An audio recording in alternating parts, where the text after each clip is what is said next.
tengah-tengah teman-teman asyik menggunakan teknologi gadget, keterampilan komunikasi juga harus diperhatikan.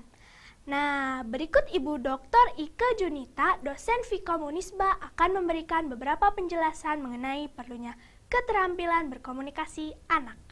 Ya, di era digital yang sedemikian pesatnya sekarang ini, di mana ada Twitter, Facebook, game, bahkan ya anak-anak ini sekarang sibuk berkomunikasi dengan dunia luarnya karena fasilitas tersebut.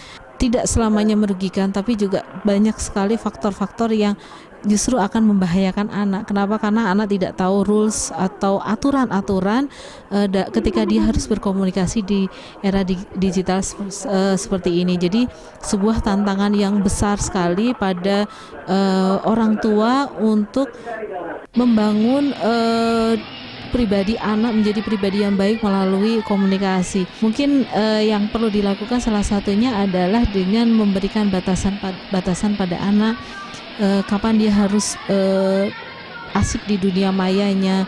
Kemudian tentu saja ketika kita membatasi anak, kita harus mempunyai waktu untuk menggantikan apa yang biasanya dilakukan anak berselancar di dunia mayanya.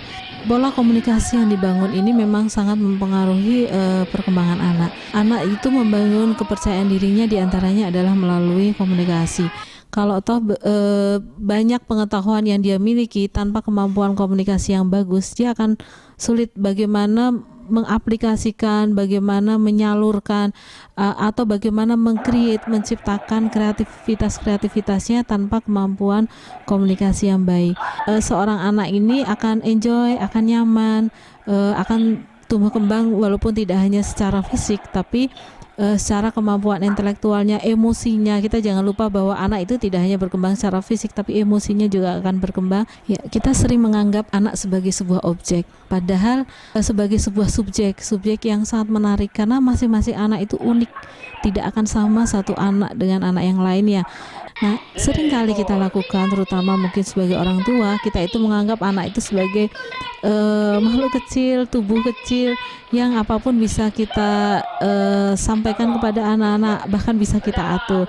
Nah, ini salah besar, karena kadang-kadang anak ini punya kemampuan yang berbeda dengan kita, punya keinginan yang berbeda dengan kita. Nah, untuk itu jangan sampai anak menjadi sebuah objek, tapi anak adalah sebuah subjek yang sama dengan orang dewasa. Ya, kemampuan daya tangkap anak itu memang akan berbeda-beda satu dengan yang lainnya, baik dalam berkomunikasi, didengarkan, dimintain pendapat, biarkan dia memberikan solusi, memberikan analisa. Nah, ini kalau setiap hari kita latih, bahkan ketika dia masih kecil, mungkin banyak kemampuan komunikasi yang lambat di mata orang dewasa mungkin ya, kalau bagi anak-anak mungkin tidak. Ini bisa diatasi dengan baik.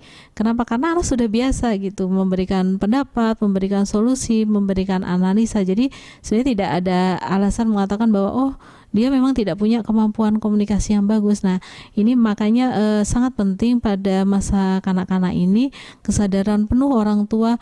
Ini loh masa emas anak yang tidak hanya dikejar fisiknya, tapi harus dikejar juga kemampuan emosinya, termasuk kemampuan dia dalam berkomunikasi.